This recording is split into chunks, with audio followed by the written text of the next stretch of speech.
What does it actually take to start a podcast in a space as nuanced and sensitive as the topic of adoption? Well, in this episode, I'm sitting down with one of my clients, Rebecca, the host of the Adoption Roadmap podcast. And we're going to talk all about how she started the show, why she started it, her own adoption process of adopting her son, and about all the families that she's helped along the way. Adoption is very misunderstood, and honestly, I didn't know much about adoption until I started working with Rebecca and started editing these amazing stories that she's sharing on her podcast. And I have learned so much that I literally had no idea all of this happened in the world of adoption.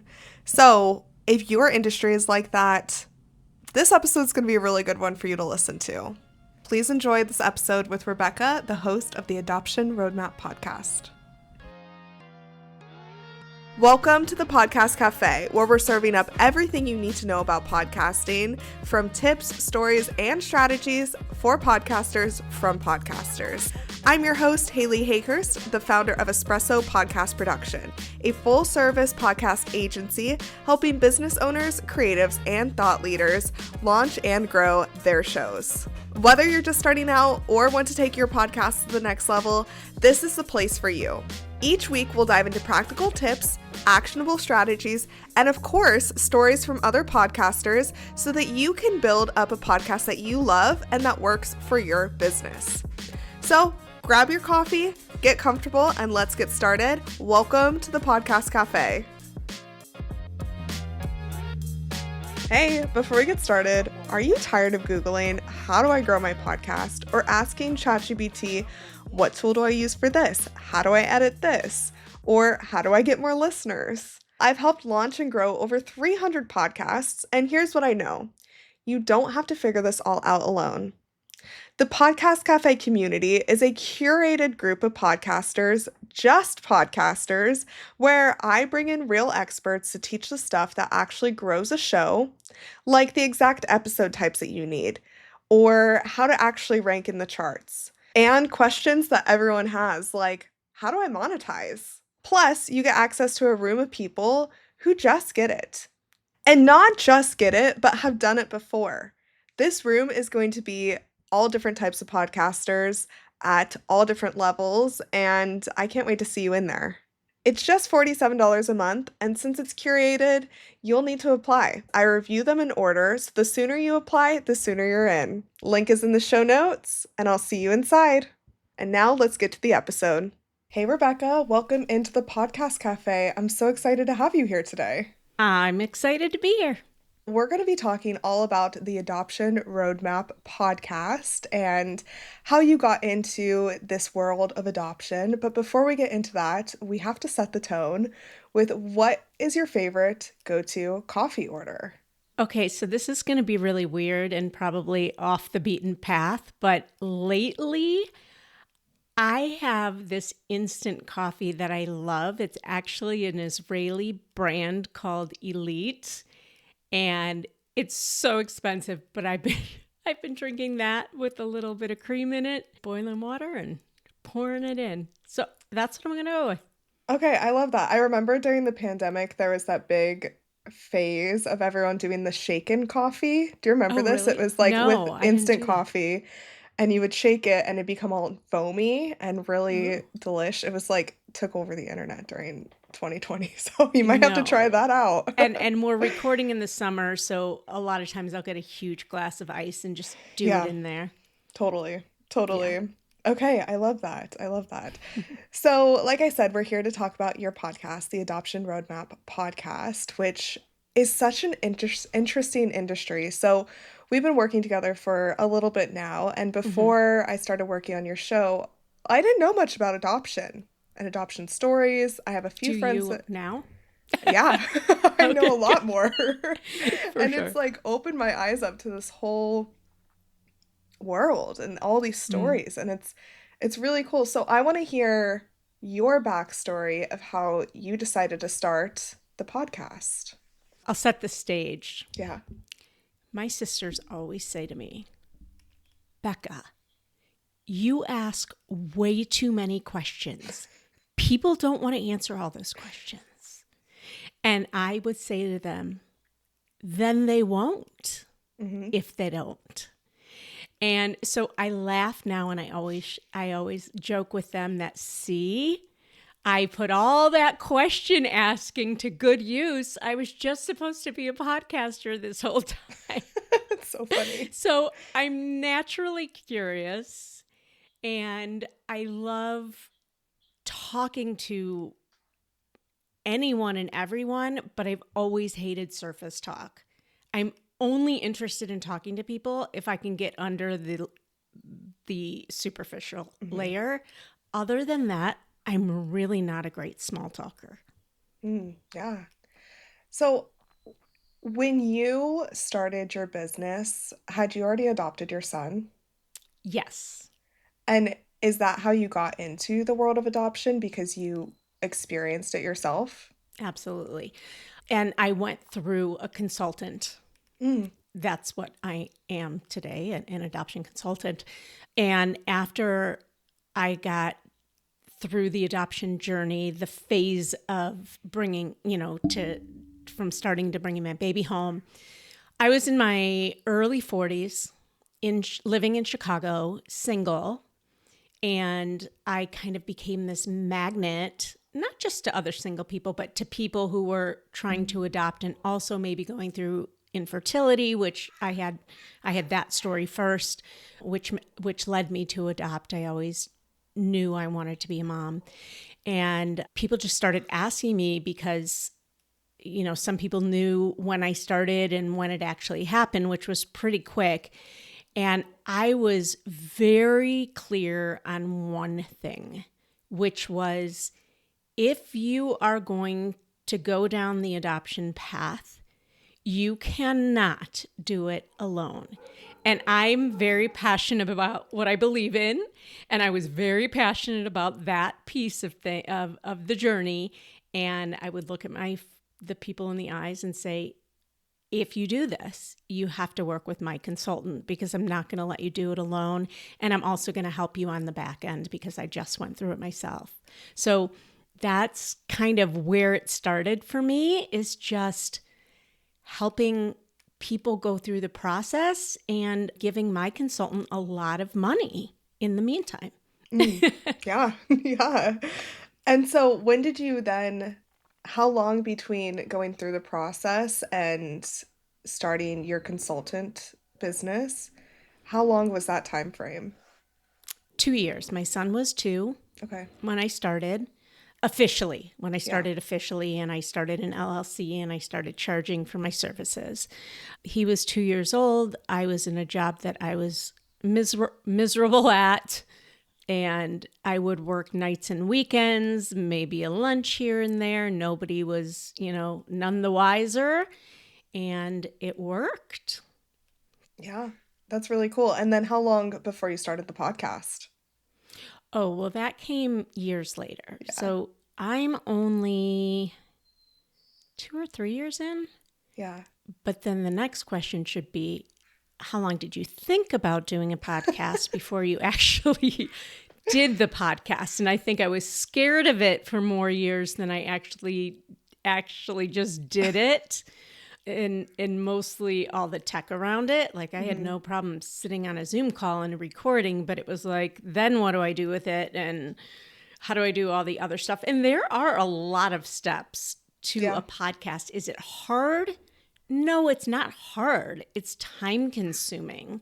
But I learned quickly what I needed on a budget, what I could get away with, but also sound good. So I'm still using the same microphone and the same camera and the same ring lights. And I got headphones, and, that all sounds like a lot. It wasn't that much, really. And I just started. Yeah. Asking people to let me interview them. And yeah. Yeah.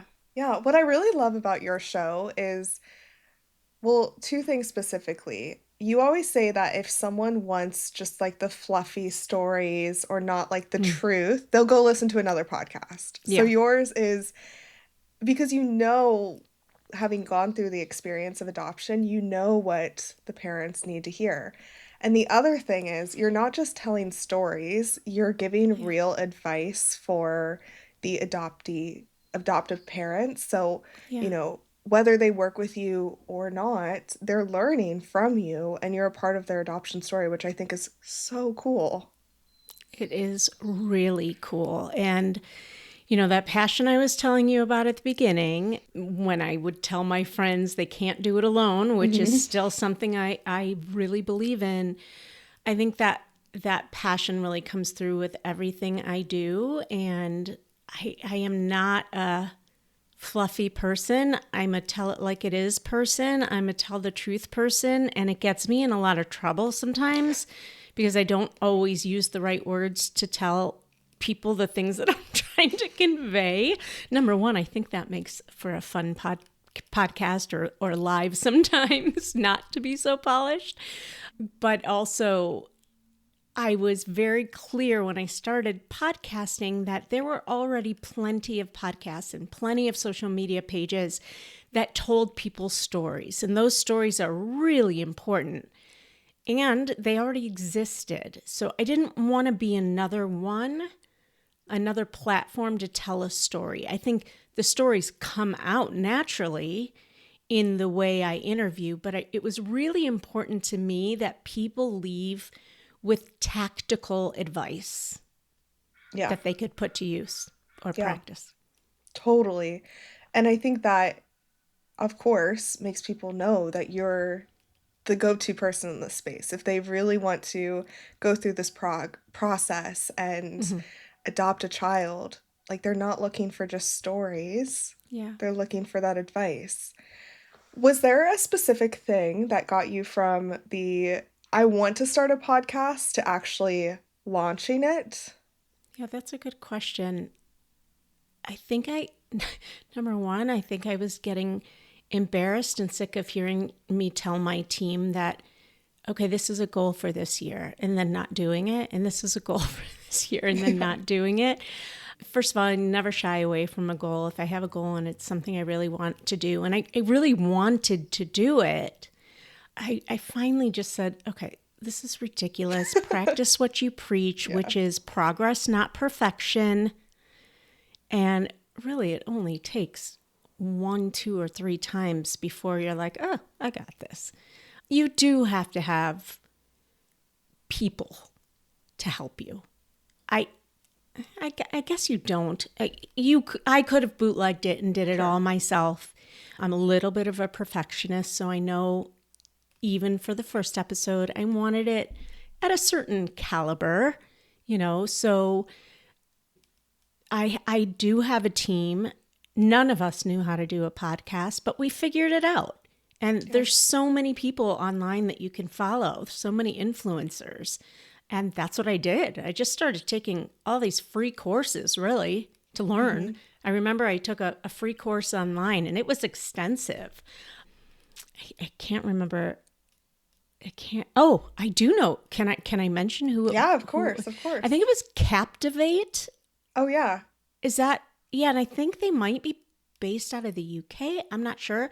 But it gave me so much step by step information, which is also how I like to have a podcast. Right. This wasn't a podcast, but it was a free course. I wrote down every single step and then I just started following it and I shared it with my team and I said, "Okay, let's figure We're this out." doing I this. don't think it's hard. I think it's just a little bit time consuming. Yeah, yeah. Okay, and imagine like if you didn't start it, because you have a great amount of downloads. People are listening every week, whether it's your clients going through the process or people curious about it. And you Mm. cover a lot of different topics, some taboo topics, some, with some mental health topics, really all across the board. Mm-hmm. Do you have any stories you can share from like what the podcast has done, or maybe like a listener story? Mm. Well, one thing I will say, and it's kind of going back to what I was just talking about, is my first three episodes, I think, are still the most downloaded episodes. And I'm sure the podcast has gotten better since then, Hmm. but it just goes to show that's not what people are tuning in for. They're tuning in because they have an interest in something. So I wanted to throw that out. Will I will. I'm sure a story will come out as we go. One funny story I have was I mentioned in some podcast that an expectant mom, when asking for specific kind of families, were asking for families with tattoos. Because you just never know what's gonna identify with a birth mom.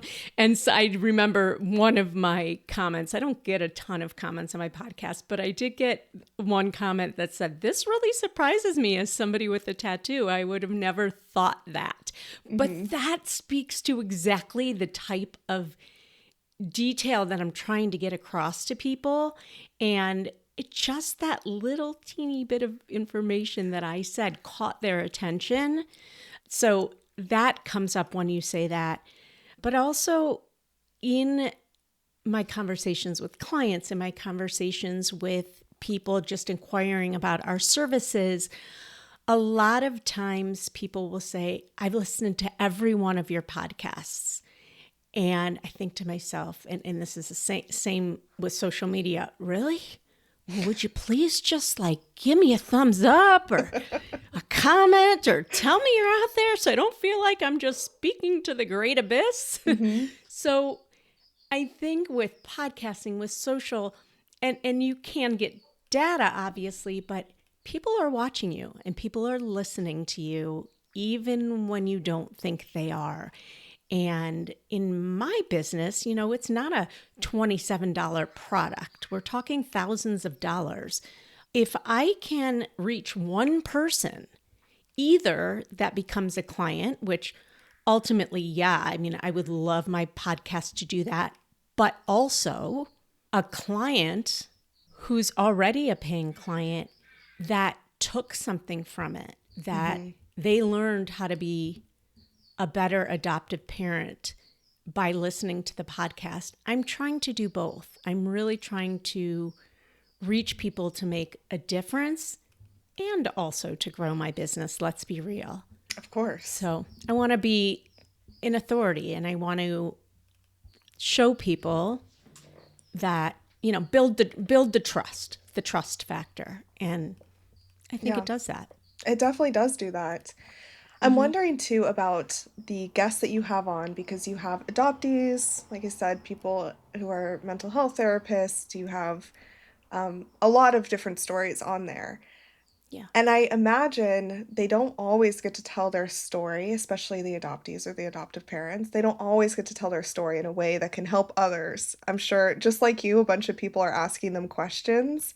And I'm curious how they feel sharing their stories on your show. I have the most generous group of guests. And I always ask, is there anything off limits that you don't want to talk about? I can think of one out of my 100 and whatever episodes I have. Some of those are solo episodes, but most people are like, if I can be vulnerable and share something that I experienced to help one person, they're willing to do it. And I think most people who are willing to be on a podcast are really willing to make themselves vulnerable in hopes of reaching one person. So most people are not off limits. I happen to send my questions ahead of time because it is such a sensitive area. Yeah. And I want to make sure either I'm not framing something in the wrong way, because I learn every day from the people I talk to, or that I'm not asking a question that makes them really uncomfortable. And I have only been met with, wow, these are great questions, or these are questions I've never thought of, or these are questions I've never gotten. So that's my goal. Yeah. Is to ask them in ways that people haven't heard it before. That's such an important part of podcasting, because if we're interviewing and the same person is telling the same story on just different shows, it's not going to Hmm. be as valuable. But I think that's really cool that your guests are so excited to share their stories. And it does feel like a community that you're building through your Yes. podcast and that you're working with, because once the families go through adoption and go home with their child, like it's not like you don't talk to them anymore, right? You still have Yeah. I relationships mean, with them. every group of people needs their tribe, right? You don't want to live life in the world as the only one of anything and not and be paving the way for everybody behind you all the time. In some instances it's great and I love paving the way wherever I can, and we all need a community to go and make sure you're normal, or get advice from the people ahead of you. I mean, I always joke that I couldn't be a parent without other parents before me, because most of my parenting has not been of my own decision. It's been what other people tell me has worked for them. I'm like, great, works for you, works for Yep. me. And everybody uses community different, but adoptive parenting in some ways is like every other parenting, whatever advice. And it's also very nuanced. And if Yeah. you don't know how to parent your adopted child in a way that will make a difference for them and not make them hate you later on in life, or resent you, or feel more confident in their identity. I mean, there are some common themes in adoption, and you have to be willing to do the work and to listen to the conversations. It's the only way you're going to learn. Yeah. In your show, what are some Mm. topics that you love talking about? And what do you think your audience loves hearing? I mean, I love talking about the things that nobody else will talk about, or that everybody else will be a hater about. I like to try to bring a different light to things, and then makes people think all sorts of ways about me, I'm sure, and that's okay. I am not one to hop on any social media bandwagon. I watch and I listen, and then I make my own opinions about things based on the research and the conversations that I have, asking the questions that nobody else is asking. And I like to bring those to light. I like to talk about the more taboo stuff. I just did an episode on, well, what if I smoke pot every day in a state that it's legal? Well, people aren't like talking about that out loud, but it's a thing. Hmm. Or, you know, maybe somebody doesn't want to admit that I got a DUI when I was a teenager. Is this going to come up now and haunt me? And I don't even want to bring it up, because if I bring it up, maybe it brings it to their attention. So I try to go under, again, it's the surface conversation that I hate. I Yeah. try to get under the surface and get messy. Yeah. Because if no one's asking those questions, that might stop someone from adopting or going through the process It or might.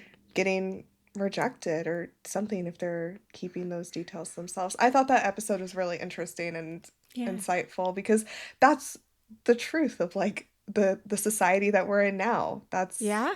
it's it's not like this perfect world that we live in, right? Like Right. things happen to us. And no, I thought that was a really cool episode for your listeners to have Thanks. and just use as a resource and kind of feel that security if Yeah. they are going through some like through the adoption process and having those Hmm. questions. So, And I also want to be a resource for people to feel comfortable asking those questions. mhm. Like if they don't want to go to the agency or to an attorney to find out those answers, I want to be that resource for them.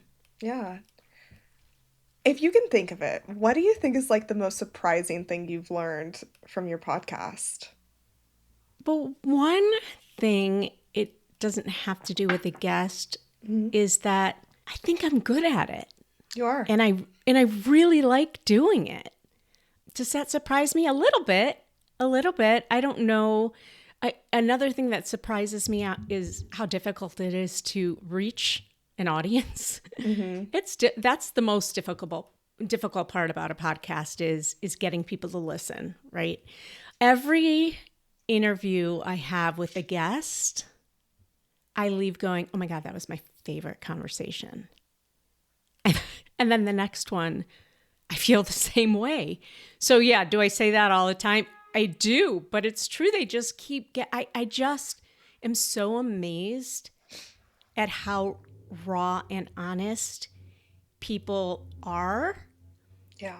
I'm also surprised every time that I figure out how to tap into that, because they wouldn't go there unless I, as the interviewer, tapped into it and Yeah. asked it the right way or gave them permission to. Yeah. There's a safe space that you have to create within your podcast realm. Actually, I did have one big surprise, and it kind of pissed me off. Mm. I had an amazing, deep, raw conversation with someone who's out there on social in that way. And somehow I must have hit a nerve. She had all the questions in advance.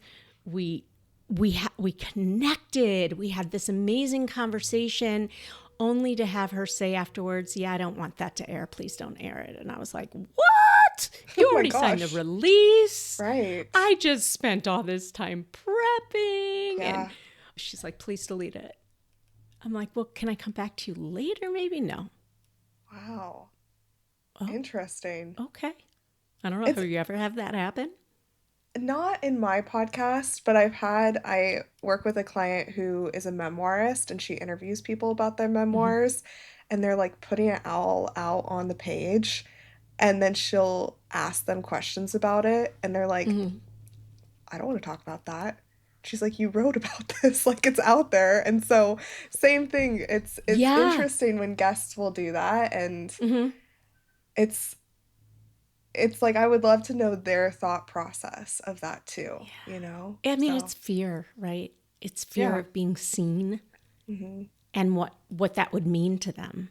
So, as you've gone through your business for the past 13 years, Yeah. have you seen the world of adoption change? Oh, yes, in Mm. so many ways. Let me count the ways. I mean, the cost, Mm. the number of adoptions. The cost is going way up, the number is going way down. Interesting. I mean, COVID just kind of shook it all up. Yeah.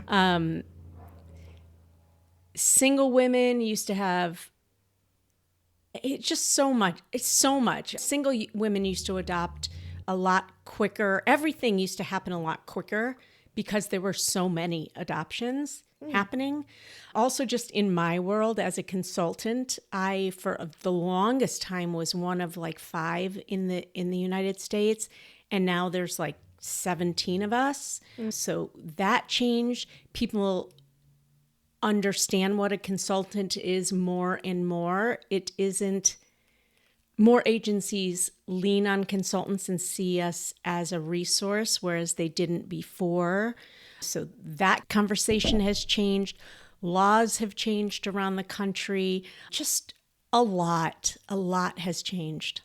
Yeah. And Openness, I'll say that too, the mm, openness, because this always surprises people. You know, the outside world who doesn't know anything adoption might say, well, aren't you afraid to have an open relationship? Or does your child know their quote unquote real mother? And by the way, I'm as real as they come. right, right. But people are surprised at the level of openness that we have with our child's birth family. And that has become a lot more the norm. Yeah. Like having visits in person after the adoption has become way more the norm that it used to be. It used to be maybe exchanging letters and pictures through the agency that you adopt from. That still exists a little bit, but moms asking you to commit to a yearly visit before adopting is way more common. And it benefits everyone, really, when you Mm. can do that.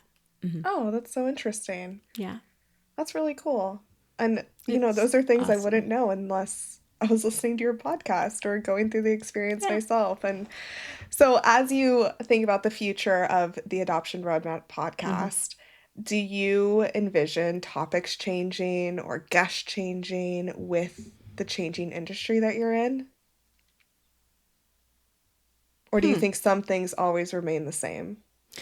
Some things always remain the same, specifically around transracial adoption, identity, drug exposure, openness, Hmm. and then certain things in the process, like the home study, which is the first step in the process that legally approves you. Those things will always be in adoption. The climate is going to change. The cost is going to keep going up and down. Laws change all the time. So, yeah, I hope that there'll be different conversations instead of just, regurgitating the same conversations with different people. And I'm always trying to think of different angles and different things that other people aren't talking about. So I hope so, but I think that there's also a standard that always stays the same. And it's not so bad to have the same type of topic over and over again, because sometimes one thing I like to say is you need to hear it 3 times before you believe it. And so Hmm. if I can have 3 different people coming from 3 different angles talking about the same topic, that might help somebody. Yeah. I also find that I can say something 100 times and then I can have someone on my podcast and they can say the Yeah. same thing and that'll resonate with the Yeah. listener. It's just like sometimes it's just the way you're saying it or like you said, hearing it multiple times is helpful. So that's really interesting. So before we get into my rapid fire questions, I'd love for you to We're tell already us there. I'd love to hear a little bit more about the types of clients that you work with because you work with same-sex couples, single adoptive parents, and tell us All more. different colors, Yeah. all different ages. I my if I look at all the stats on everything I put out there, my people are typically females between the ages of 35 to 45. Okay. But no, we really do work with any hopeful parent who is ready to open up their hearts and open up their minds to adoption. Whether you're a couple, whether you're white, whether you're black, whether you're single, whether you're gay, whether you're lesbian, whether you're a he, she, or they, them, or whoever you are, if adoption is on your heart and you need help navigating that process, and you do, if that wasn't clear, then we will work with you. I mean, there's certain people that maybe won't be a good fit, but we'll be honest about that too. Yeah, yeah, and that's important. And so you help them with the whole process, start to finish. Start to finish. And I will say, we work with anyone across the entire United States. We Okay. only work with domestic adoption inside the United States. We do not do foster to adopt, a little bit, but not, Sure. we don't start that way with anyone. And we also don't do international. Those have different paths. Yeah, I would imagine that those would be very different. Yeah. But, that's cool how many different people that you work with and how much and how Yeah. many how many adoptions have you helped facilitate? Over 500. I don't Oh know my what the gosh. number is now, but I think it was last year, the beginning of this year, that we reached 500. And for the first 3 years that I was in this business, I was also working another full time job. So I was Hmm. only working part time. So I very slowly built, one client and then 3 clients. I think, my first year I made $8,000 total. And I thought, wow, I made it. Yeah. And, I've slowly built, and obviously now I've been doing it full time for a long time now, but yeah, Yeah. 500. Do you ever think about that and you're like, that's so many? It's wild. I don't really look at anybody's feed on social anymore except for my clients and past clients. Yeah. Like those are the only people that are on my feed, Yeah. which I love. But no, I think we get jaded by the number because we're in it Yeah. every day. And it's like, okay, this many, now this many, now this many, that it never, sometimes you really have to stop and take a step back and say, wow, you have impacted a lot of families. And it's not just me alone. I have an amazing team. Right. Well, I think that's incredible. And I'm thinking about Thank 500 families that are just like full of love because of you. And that's just so cool. I can't even imagine how that would feel. So I hope that you do take the time to Yeah, thank you. really think about that, because that, I'm sure when you were going through that adoption process, like that's what you want. You wanted a child, and Yeah. how you felt is how you made 500 people feel. That's amazing. Yeah.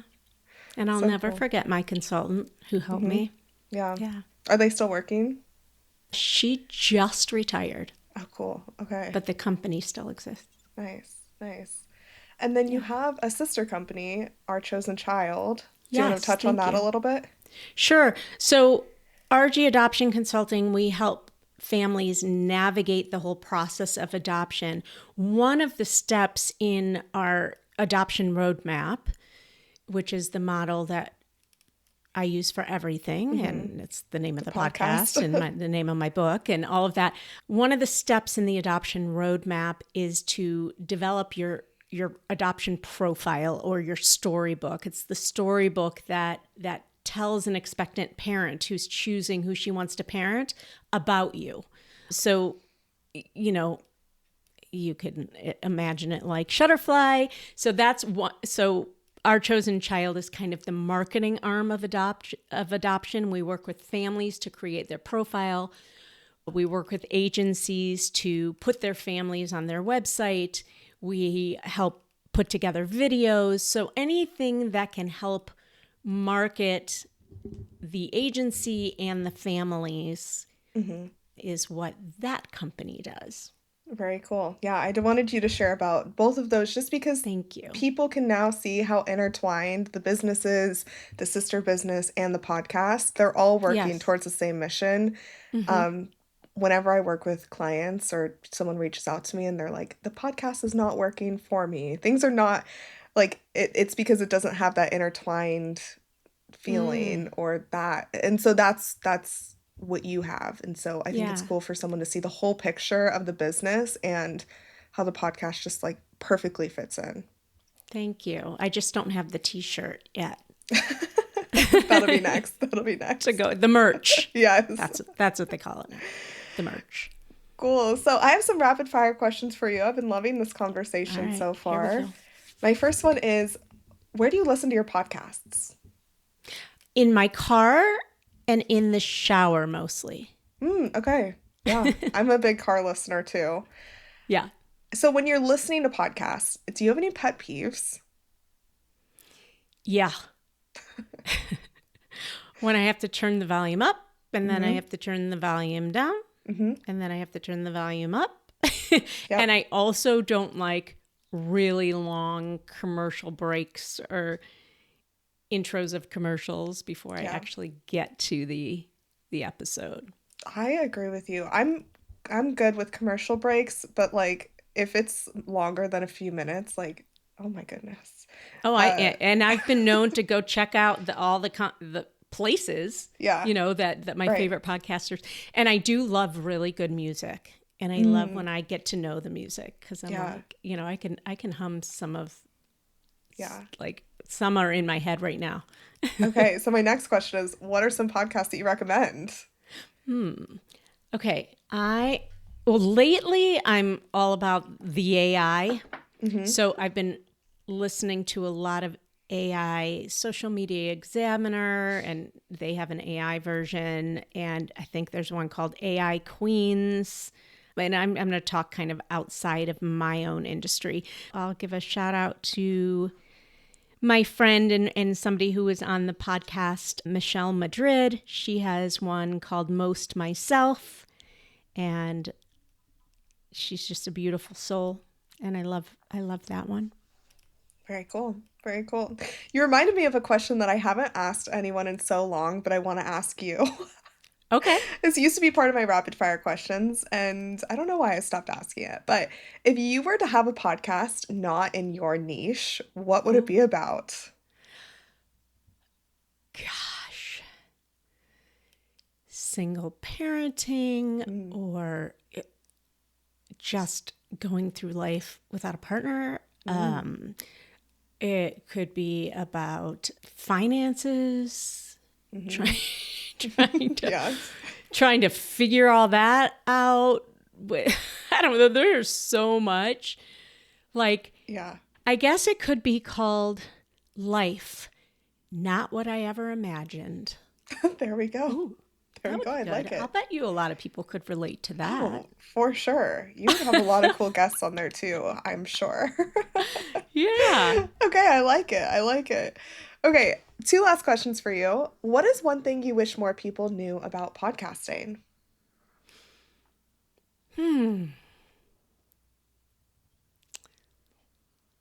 That's a hard one for me. I think it might be what I said at the beginning, which is it's the reach is really not easy. You could have the best podcast in the world, but the reviews that we ask people to leave and the ratings, I think are the only way to expand that reach. And it's so important. So if you're a podcast listener, and you are because you're listening to this now, first of all, give Haley a rating and review, Thank please. And you. you can do the same for the Adoption Roadmap podcast because it's the only way we can get more listeners. And I love podcasting so much that I hope more people will listen. Yeah, I agree. Well, thank you. Last question I have for you is what is the most surprising thing that podcasting has taught you about yourself? That all of those questions that I asked my whole life to people that maybe didn't like all my questions or maybe did, I don't know, they were all in training for being a great podcaster. Mm-hmm. Mm-hmm. And asking questions is, you should always ask questions. You should Yeah. always ask questions. And if you keep asking questions, first of all, people love to be asked about themselves. And everybody wants to connect on some level. And I think podcasting is such a great way to do that.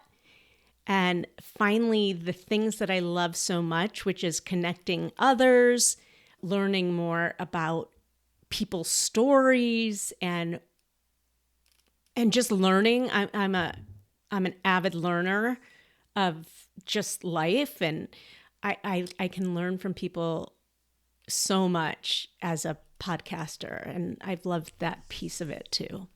Oh, I love that answer. That's so good. Rebecca, where can people Thanks. come and connect with you? IG at RG Adoption, Our Chosen Child. I'm on Facebook. You can go to our websites.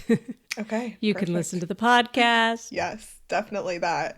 Cool. Well, I will put all of those in the show notes and just thank you so much for not only being on the show today, but also trusting me with your podcast. I'm loving it. I'm having so much fun with it and learning a ton on the way.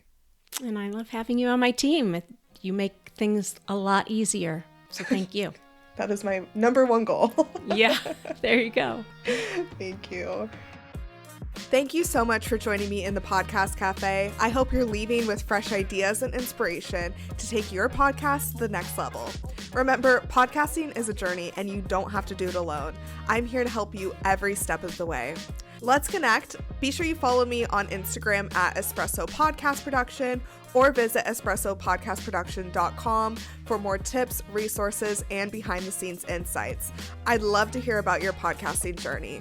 If you've enjoyed today's episode, make sure you hit subscribe so you never miss an episode. And if you're feeling extra generous, I'd love it if you could leave me a review on Apple Podcasts or Spotify. It helps more podcasters just like you find the show. Until next time, grab your coffee, keep creating, and I'll see you back here in the Podcast Cafe.